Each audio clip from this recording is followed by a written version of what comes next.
मैं Rinku Kumar KPS academy history में आपका फिर से बना करता हूँ। मैं जो वीडियो लेकर आया हूँ आपके जो दिल्ली सल्तनत काल के जो प्रसिद्ध कार्ड थे, ठीक है, और जो वसूली की जाते थे दिल्ली सल्तनत काल में जो प्रसिद्ध कार्ड थे जो वसूली की जाती है उसके बारे में, जैसे आपका जजिया कर है और खुम्स कर है, खराज कर है, ठीक है, किन किन सुल्तान ने लगाया था, उसके बारे में पूरी इस वीडियो के माध्यम से आपको मैं बताऊंगा। अब जैसे जजिया कर, ठीक है, तो जजिया कर का क्या था? जजिया कर यह गैर मुस्लिम कर था, ठीक, क्या था?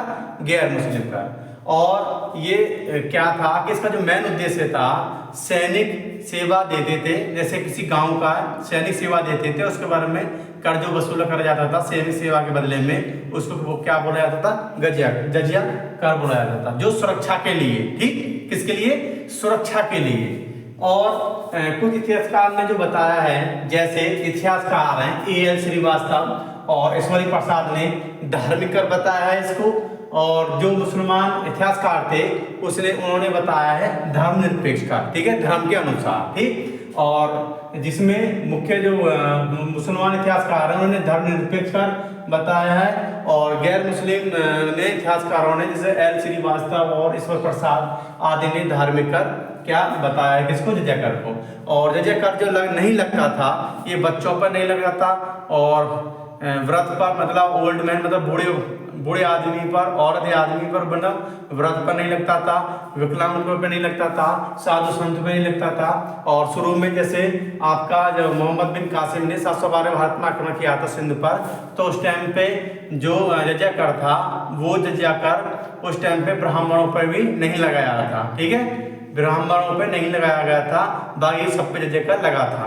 तो इस प्रकार जो इसके अक्सर एग्जाम में जो सवाल पूछा जाता है कि किन किन पे नहीं लगाता था, बच्चों पे नहीं लगाता था, व्रत पे नहीं, और विकलांग पे, स्त्रियों पे, साधु संत आदि के जगह से मुक्त थे, इन पर जगह नहीं लगता था। और वैसे जो 712 पे सर्वप्रथम भारत में जगह लगाया था, वो 712 में मोहम्मद बिन कासिम ने जब भारत पर आक्रमण किया था, तो उस समय पे सिंध प्रांत पे, किस पे? सिंध प्रांत पे जजिया कर लगाया था।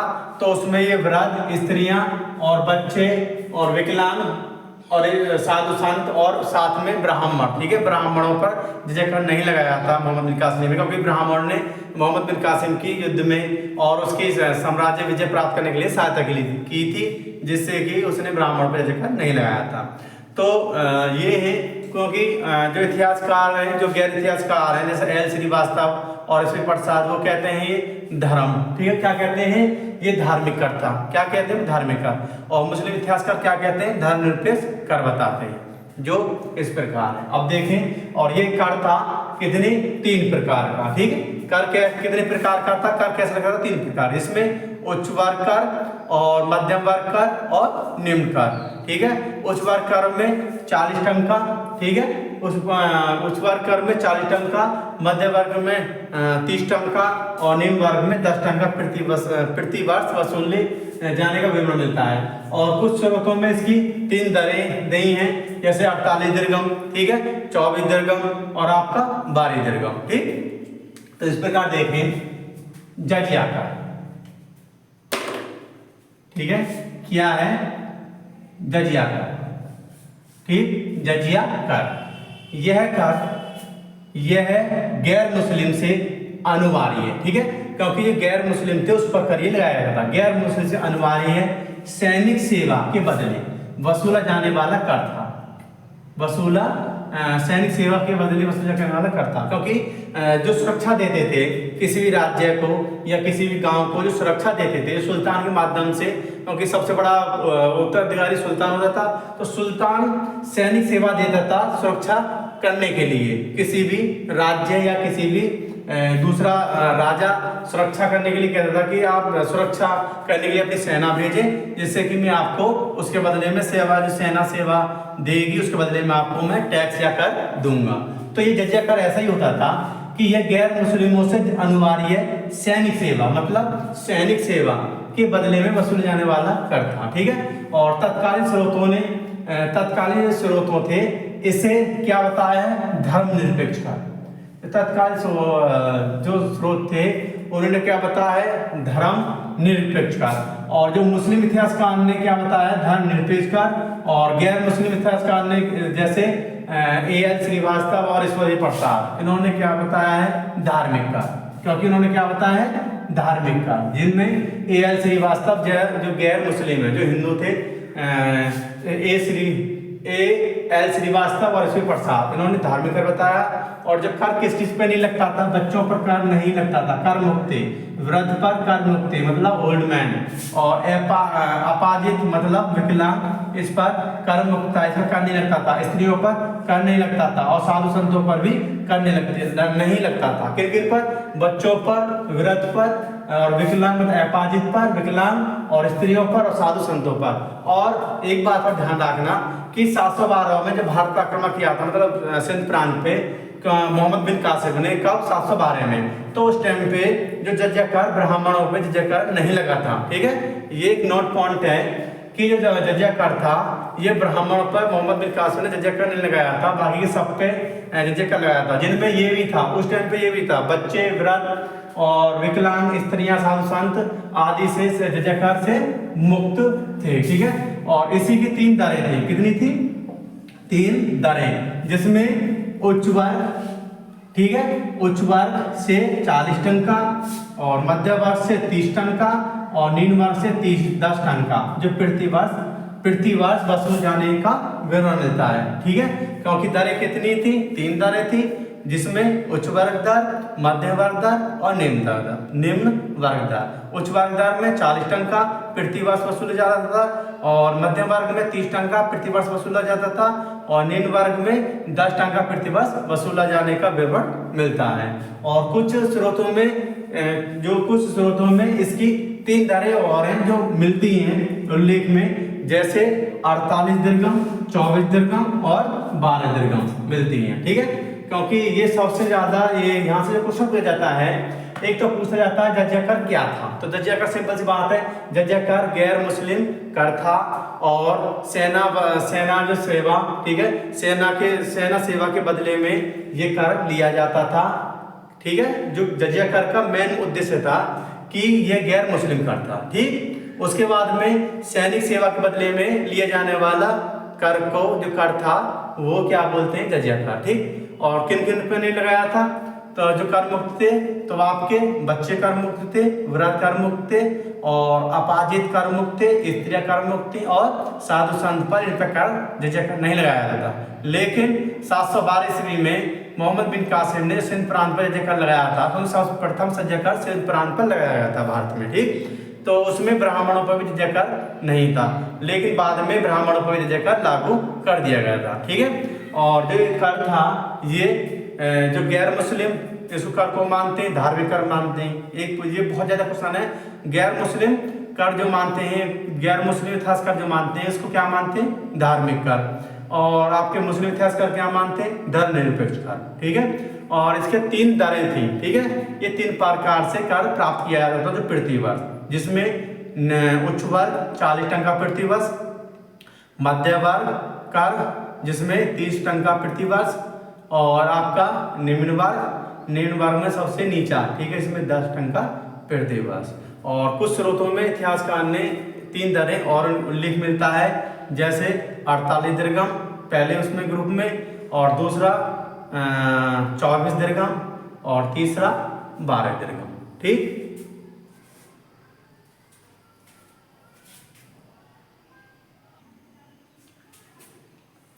इसमें जो मैंने बताया था कि भारत में सर्वप्रथम 712 ईस्वी में मोहम्मद बिन कासिम ने जजिया कर चलाया था, मतलब जजिया कर लागू किया था, और कहाँ पर, सिंध प्रांत में। ठीक है, परंतु इसने जो जजिया कर सिंध प्रांत में जजिया कर लागू किया था, तो उसमें क्या था कि ब्राह्मणों पर जजिया कर नहीं लगाया था। और उसमें भी क्या कारण था जो ब्राह्मणों पर जजिया कर नहीं लगाया था, क्योंकि ब्राह्मणों ने इसकी सहायता की थी, इसलिए उनको सहायता करने के बदले में इसने ब्राह्मण पर जजिया कर नहीं लगाया था। और ब्राह्मण पर कर, क्योंकि उससे पहले भी जजिया कर बच्चों पर जजिया कर नहीं लगता था, मुक्त था। ठीक, अपाजित थे जो विकलांग थे उन पर जजिया कर मुक्त था, साधु संत थे जजिया कर मुक्त था, और आपका साधु संत और स्त्रियां पर भी जजिया कर मुक्त था, और जो व्रत थे उन पर जजिया कर मुक्त था, मतलब इन पर जजिया कर नहीं लगता था। और जब जजिया कर नहीं लगता था क्योंकि सर्वप्रथम भारत में उससे पहले भी जजिया कर लगता था, तो इसमें क्या है कि भारत में सर्वप्रथम जो जजिया कर लगाया था वो मोहम्मद बिन कासिम ने लगाया था, ठीक है, 712 ईस्वी में। और कहाँ पर? सिंध प्रांत में। तो मोहम्मद बिन कासिम ने ब्राह्मणों पर भी जजिया कर नहीं लगाया था, लेकिन पुनः जजिया कर ब्राह्मणों पर जो लगाया था फिरोज शाह तुगलक ने, ठीक, पुनः जो लगाया था ब्राह्मणों पर जजिया कर किसने लगाया था? फिरोज शाह तुगलक ने। फिरोज शाह तुगलक ने ब्राह्मणों पर जजिया कर लगा दिया था। और फिरोज शाह तुगलक के पूर्व, जो फिरोज शाह तुगलक के पूर्व जो जजिया कर लगता था वो भूराज, ठीक है, भूराज के साथ संबंधित क्या था। जो इससे जो पूर्व था फिरोज शाह, क्योंकि मोहम्मद बिन कासिम ने ब्राह्मण पर जजिया कर नहीं लगाया था, और पुनः फिरोज शाह तुगलक ने ब्राह्मणों पर जजिया कर चालू कर दिया था। तो उसमें क्या क्या जिन पे कर मुक्ति कौन थे उस टाइम पे? जो कर मुक्ति मोहम्मद बिन कासिम के शासनकाल में, उस समय पे बच्चे कर मुक्ति जजिया कर से, और वृद्ध कर मुक्ति जजिया कर से, अपाहिज जो विकलांग वो कर मुक्त से सकते थे, साधु संत थे और ब्राह्मण थे और स्त्रियां थी। और फिर पुनः क्या हुआ कि फिरोज शाह तुगलक ने ब्राह्मणों पर जजिया कर लग दिया, ब्राह्मणों पर जजिया कर चालू कर दिया था। तो उसमें ब्राह्मण कट गया, तो बाकी के वो जो 3 थे इसने भी उसके शासनकाल में जजिया कर नहीं लगता था। किन किन पर? ब्राह्मणों पर तो जजिया कर चालू कर दिया था फिरोज शाह तुगलक ने। तो जिन पर कर नहीं लगता था तो किन पर? बच्चों पर और अपाहिज वो जो विकलांग है, ठीक है, जिनकी आंख टांग जो खराब है और जिसपे लकवा मार गया है, जो अपाहिज थे, जो किसी कार्य करने के लिए योग्य नहीं थे, तो उन पर जजिया कर मुक्त था। बच्चों पर जजिया कर मुक्त था, वृद्ध थे उन पर जजिया कर मुक्त था, और स्त्रियां पर जजिया कर मुक्त था, और साधु संतों पर जजिया कर मुक्त था। लेकिन फिरोज शाह तुगलक ने ब्राह्मणों पर जजिया कर चालू कर दिया था। और फिरोज शाह तुगलक से पूर्व, मतलब पहले जो जजिया कर लगता था वो भूराज, ठीक है, जो भूराज था उसमें ही समायोजित हो जाता, जजिया कर लगता था। और सर्वप्रथम ये पहला सुल्तान था फिरोज शाह तुगलक जिसने जजिया कर को, मतलब पूर्व जजिया कर में जो भूराज काल जो लगता था उसको अलग करके क्योंकि इसने जो सर्वप्रथम सुल्तान फिरोज शाह तुगलक के पूर्व का जो भूराज से अलग करके रूप में वसूलना प्रारंभ किया था। क्योंकि एक बात आता है कि फिरोज शाह तुगलक ने ब्राह्मण पर जजिया कर लगाया, उसके बाद में ब्राह्मण जजिया कर जो लगता था फिरोज शाह तुगलक से पहले वो भूराज के अंदर वसूला समायोजित करके वसूला जाता था। उसके बाद में फिरोज शाह तुगलक ने ही भूराज से हटा के कर वसूलना चालू कर दिया जजिया कर। और ये पहला सुल्तान था फिरोज शाह तुगलक ने जिसने भूराज से अलग कर के रूप में वसूलना प्रारंभ कर दिया था, और इसे स्वतंत्र का दर्जा दिया था। किसको? जजिया कर को। और किसी का शासनकाल में? फिरोज शाह तुगलक के शासनकाल में। एक बात और कि जो जजिया कर था, एक बात और देख लें कि भारत में सर्वप्रथम 712 मोहम्मद बिन कासिम ने सिंध प्रांत में जजिया कर लगाया था, लेकिन इसने ब्राह्मणों, ठीक है, ब्राह्मणों पर कर मुक्त कर दिया था। किनको? ब्राह्मणों पर कर मुक्त कर दिया था। उसके बाद में फिरोज शाह तुगलक ने ब्राह्मणों पर कर जजिया कर चालू कर दिया था, ठीक है, इसने ब्राह्मणों पर जजिया कर चालू कर दिया था। उसके बाद में फिरोज शाह तुगलक के पूर्व जजिया कर भूराज के साथ समायोजित कर वसूला जाता था, ठीक। और सर्वप्रथम सुल्तान फिरोज शाह तुगलक के पूर्व कर भूराजस्व से अलग कर के रूप में वसूलना प्रारंभ किया था, और अर्थात इसे स्वतंत्र का दर्जा दिया था। नोट में एक बात और है कि सर्वप्रथम कहाँ वसूला था जजिया कर? 712 मोहम्मद बिन कासिम ने। कहाँ? सिंध प्रांत पे, ठीक, जजिया कर। उसके बाद में पॉइंट नंबर 2, फिरोज शाह तुगलक ने पुनः ब्राह्मणों में जजिया कर चालू कर दिया था, और उससे पूर्व भूराज के अंतर्गत समायोजित किया जाता था जजिया कर। और सर्वप्रथम सुल्तान था, सर्वप्रथम फिरोज शाह सुल्तान था जिसने भूराज से अलग कर वसूलना प्रारंभ कर दिया था। किसने? फिरोज शाह तुगलक ने। क्या? जजिया कर, ठीक। उसके बाद में अकबर ने 1564 ईस्वी में जजिया कर को समाप्त कर दिया था। फिर औरंगजेब का शासनकाल आता है, औरंगजेब के शासनकाल में 1674 ईस्वी में जजिया कर उन्हें चालू कर दिया था। एक बात और, जो औरंगजेब ने 1674 में जजिया कर वसूलना प्रारंभ कर दिया था, तो एक ऐसा स्थान था राजस्थान में मेवाड़, जहां पर औरंगजेब जजिया कर वसूल नहीं करता था। फिर उसके बाद में 712 में फर्रुखसियन ने जजिया कर को समाप्त कर दिया, और जजिया कर को समाप्त कर दिया कब? 712 ईस्वी में फर्रुखसियन ने। फिर उसके बाद में फर्रुखसियन ने पुनः 717 ईस्वी में जजिया कर वसूलना चालू कर दिया था, और 1719 में मोहम्मद शाह ने जजिया कर वसूलना बंद कर दिया था। किसने?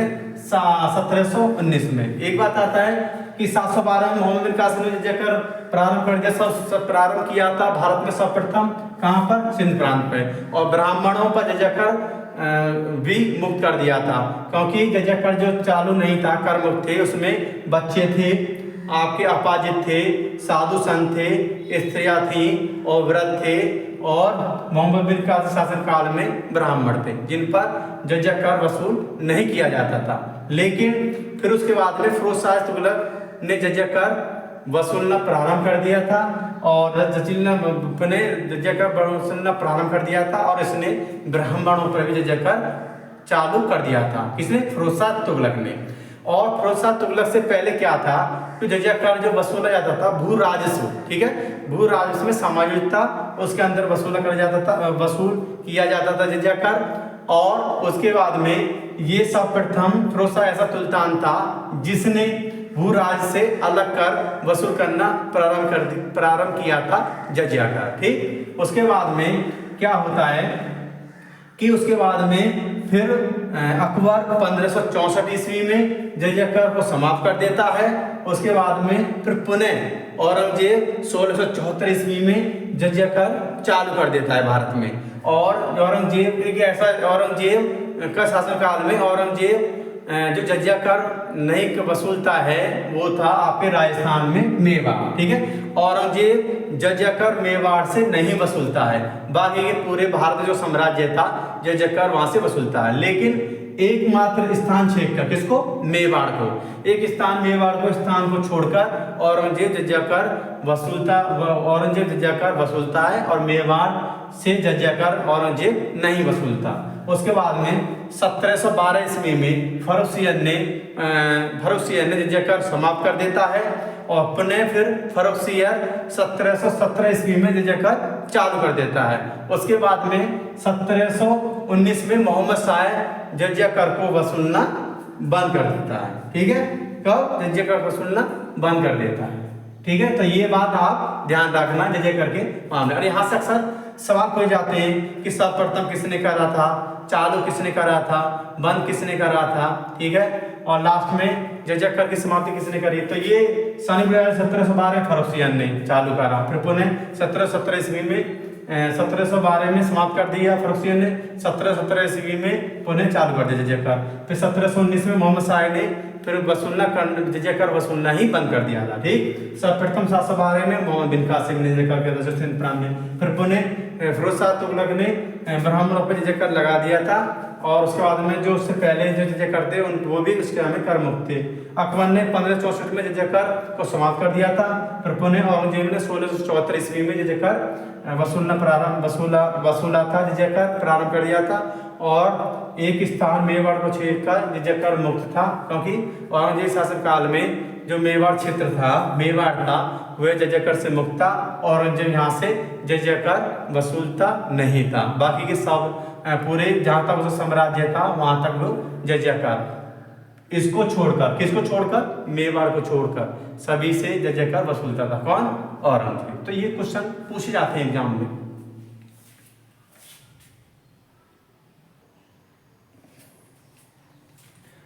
दूसरे नंबर पर आता है उस्र कर। ठीक है, उस्र कर, ये जो उस्र कर था यह मुसलमानों से, मुस्लिम से कर वसूला जाता था, और जब कर वसूला था और वसूल जाने वाला कर था किससे? मुसलमानों से। और इसकी जो दर उपज का 1/10 भाग थी। ठीक है, कितना? उपज का 1/10 भाग थी। और लेकिन राज्य द्वारा, ठीक है, लेकिन राज्य द्वारा उपलब्ध कराए गए सिंचाई साधनों का उपयोग करने, ठीक है, जो राज्य द्वारा जो उपलब्ध कराए गए थे उसके सिंचाई, ठीक है, किसके? सिंचाई साधनों का उपयोग करने पर उपज का कितने 1/5, ठीक है। दर का जो इसकी जो दर थी उपज का कितने 1/10 भाग, और जो राज्य द्वारा जो उपलब्ध कराए गए सिंचाई साधनों का जो उपयोग किया जाता उसके बदले में उपज का 1/5 भाग दर से वसूला जाता था उस प्रकार, ठीक है। उसके बाद में इसमें क्या था, यदि कोई हिंदू मुसलमान की जमीन खरीद लेता है और खरीदने के बाद में, ठीक है, यदि कोई मुसलमान की जमीन खरीद लेता है हिंदू, तो उसके खरीदने के बाद में क्या होता था कि उस्र की जगह उसको खराज कर देना पड़ता था। किसको? हिंदू को। यदि कोई हिंदू मुसलमान की जमीन खरीद लेता है, मतलब जमीन खरीद लेता है, तो उस्र के बदले में उसको खराज कर देना पड़ता था। किसको? हिंदू को। लेकिन यदि कोई मुसलमान, ठीक है, यदि कोई मुसलमान हिंदू की जमीन खरीद लेता है तो उसमें क्या होता था, खराज का परिवर्तन नहीं होता था, ठीक है। खराज का परिवर्तन उस्र में नहीं होता था। इस बात को ध्यान रखना। उस्र का क्या, एक तो उपज का 1/10 भाग था, ठीक, और राज्य द्वारा जो उपलब्ध कराए गए सिंचाई साधनों का जो उपयोग करने पर उपज का 1/5 भाग था, और ये उस कर था, ये मुसलमानों से वसूल जाने वाला कर था।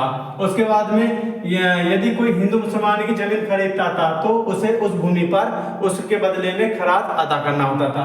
यदि कोई मुसलमान हिंदू की जमीन खरीद लेता है तो जमीन खरीद लेता है तो उसके खराज का परिवर्तन उस्र में नहीं होता था।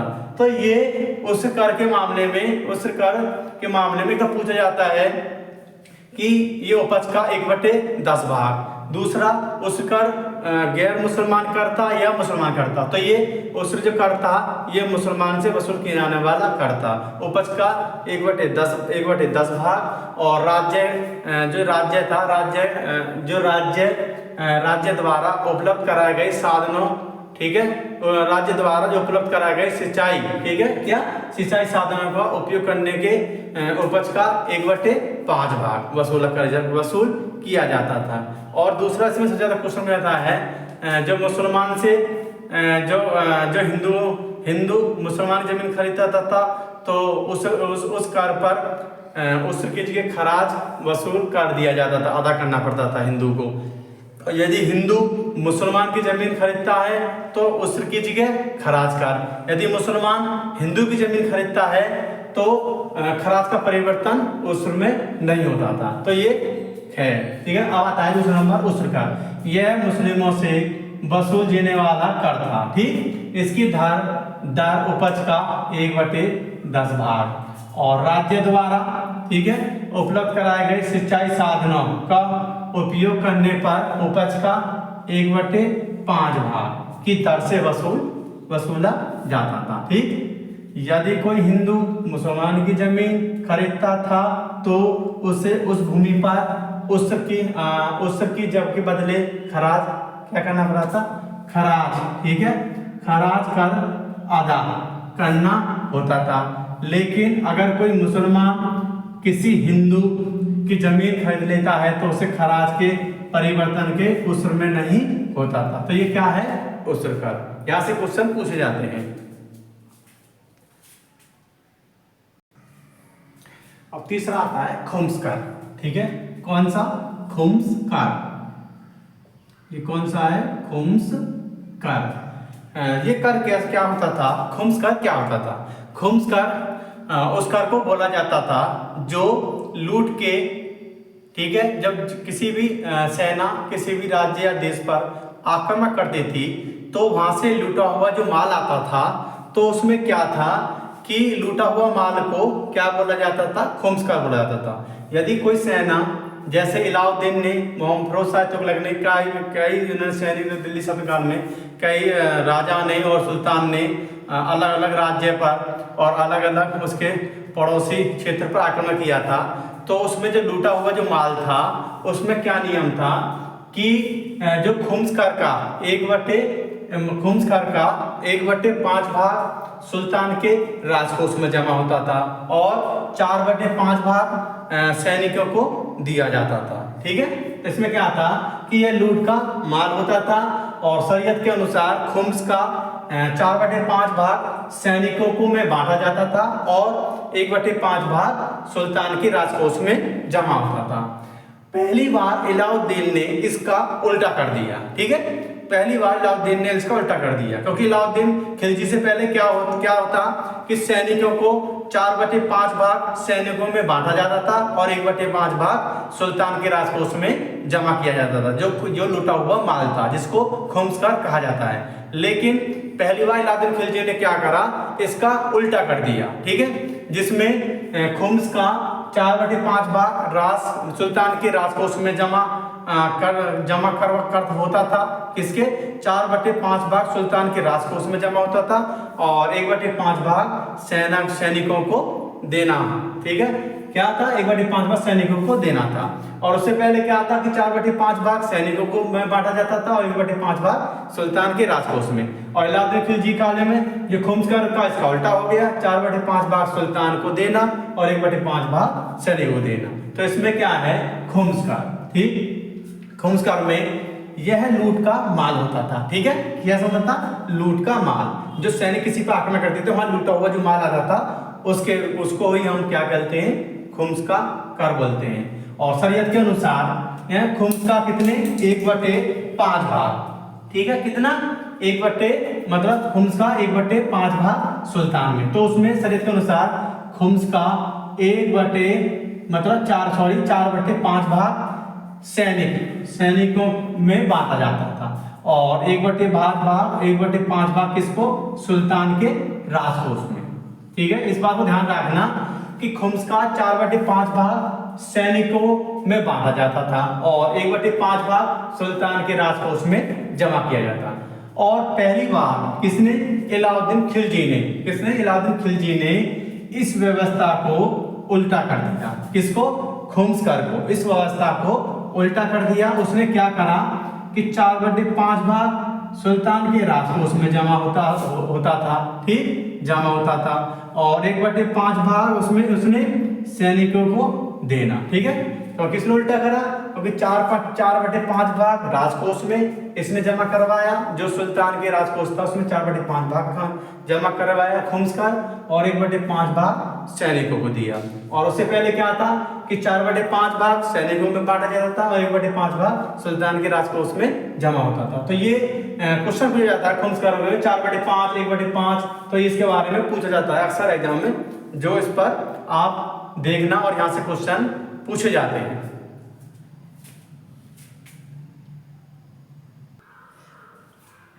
अब आता है खराज कर, चौथा खराज कर। यह खराज कर गैर मुस्लिमों से वसूल जाने वाला कर था। कौन सा, खराज कर।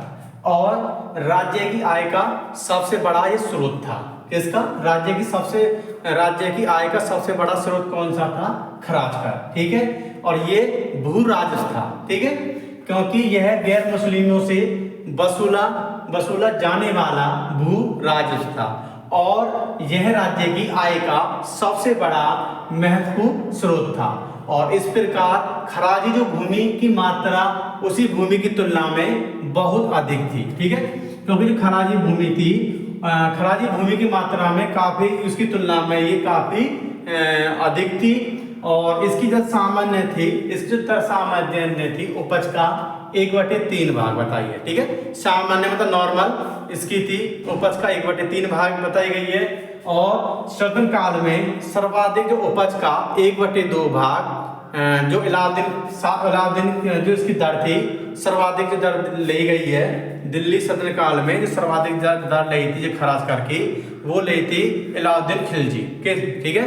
अलाउद्दीन खिलजी ने दर का उपज का 1/2 भाग, ठीक है, किसने, अलाउद्दीन खिलजी ने खरीदा था, मतलब अलाउद्दीन खिलजी ने इसको वसूला था। और सबसे कम दिल्ली सल्तनत काल में, जो सल्तनत काल युग में सबसे कम जो खराज कर था वो था फिरोज शाह तुगलक ने 1/3 भाग, मतलब उपज का 1/3 भाग से लेकर 1/5 भाग तक रहे। अब ये क्या है कि खराज कर यह गैर मुस्लिमों से वसूला जाने वाला एक भू राजस्व था, ठीक है, ये कर कौन सा, खराज कर। उसके बाद में यह राज्य की आय का सबसे महत्वपूर्ण स्रोत था। कौन सा? खराज का।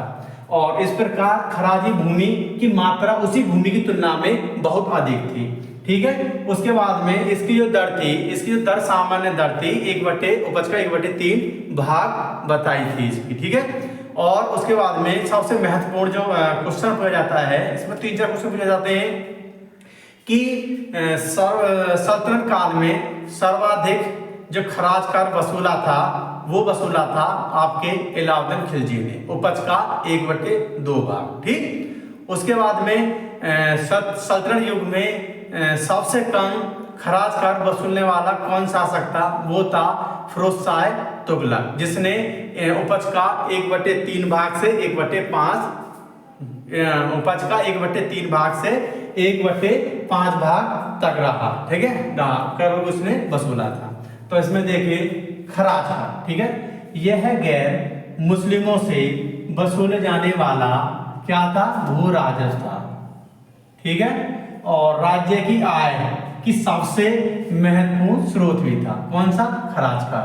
इस प्रकार खराजी भूमि की मात्रा उसी भूमि की तुलना में बहुत अधिक थी। ठीक। और सल्तनत काल में सर्वाधिक उपज का कितना? सर्वाधिक उपज का 1/2 भाग दर से पहली बार अलाउद्दीन खिलजी ने, किसने? अलाउद्दीन खिलजी ने द्वारा वसूला गया था। कितना? 1/2 भाग। और ये सल्तनत काल में सर्वाधिक उपज का था। ठीक है, 1/2 भाग जो इसने खराज का वसूला था। और सल्तनत युग में ही खराज की जो दर थी सबसे कम। ठीक है, यहाँ सबसे ज्यादा थी, यहाँ सबसे कम किसने खराजा? सबसे कम किसने कर वसूला था? फिरोज शाह तुगलक ने कार्यकाल में। उपज का कितना? 1/3 भाग से 1/5 भाग। ठीक। तो अब ये पहले बताया खराज कर। ठीक। खराज कर क्या है? ठीक है, यह गैर मुस्लिमों से वसूल किया जाने वाला भू राजस्व था। ठीक। और राज्य की उपज का सबसे बड़ा ये महत्वपूर्ण स्रोत था। और ये सबसे बड़ा महत्वपूर्ण था। इस प्रकार खराजी भूमि की मात्रा में उसी भूमि की तुलना में ये बहुत अधिक था। सर्वाधिक सल्तनत काल में सर्वाधिक जो ये खराज कर वसूला था वो वसूला था उपज का 1/2 भाग अलाउद्दीन खिलजी ने। सबसे कम खराज वसूला था फिरोज शाह तुगलक। ठीक है, किसके सामने में? फिरोज शाह तुगलक ने इसके उपज का 1/3 भाग से 1/5 भाग तक खरीदा था। ठीक है। तो ये जो पूरी है आपका सल्तनत काल के जो महत्वपूर्ण कर वसूले हैं, और कर वसूलने की ये पूरी वीडियो आप देखना। और ये क्वेश्चन अक्सर पूछा जाता है आपका, उस कर क्या है, जजिया कर क्या है, आपका खुम्स कर क्या है, खराज कर क्या है। तो ये जो क्वेश्चन अक्सर एग्जाम में पूछ जाते हैं इनके बारे में, इनका भाग के बारे में, कितने चालू होती, किसने कम ली थी। तो ये अक्सर यहाँ से क्वेश्चन पूछे जाते हैं। और आपके बाद में जकात कर तो जानती ही हैं, दिल्ली से ये भी सल्तनत काल में आया था जकात कर। और जकात कर एक सिंपल सा है कि जकात कर क्या था कि जकात कर ये है 2.5%। ठीक है, 1/40 भाग था। किसका? ये मिलियत। ठीक है, मिलियत पर लगने वाला कर जकात कर था। ये मुसलमान से जकात कर, ये मुसलमान से। ठीक है, जकात कर। ठीक है, तो ये जकात कर क्या था? 2.5%। कितना? 2%, 2/2.5%, 2.5%। ठीक है, 2.5% ये कर वसूला जाता था। किससे? मुसलमान से। और ये मिलियत क्या था? ये दान में दिया था। जो मुसलमान कुछ दान में देते थे तो उसी दान को जकात कर को भी 2.5%। ठीक है, 2.5% या 1/40 भाग। कितना? 1/2.5% था या 1/40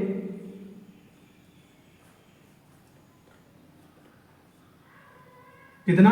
1/40 भाग, या तो 2.5% या 1/40 भाग, 1/40 भाग था क्या? जकात का।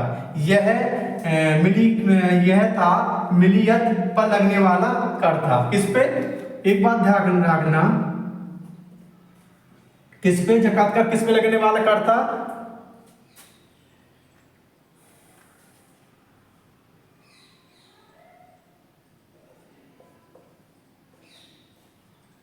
मिलियत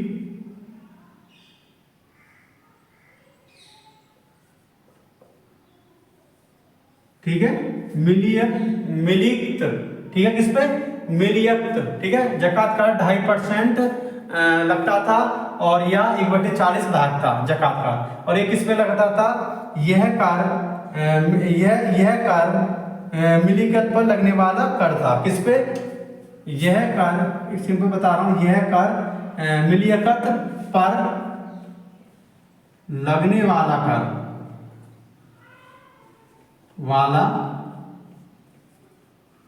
कर कितने, 2.5% या 1/40 भाग था।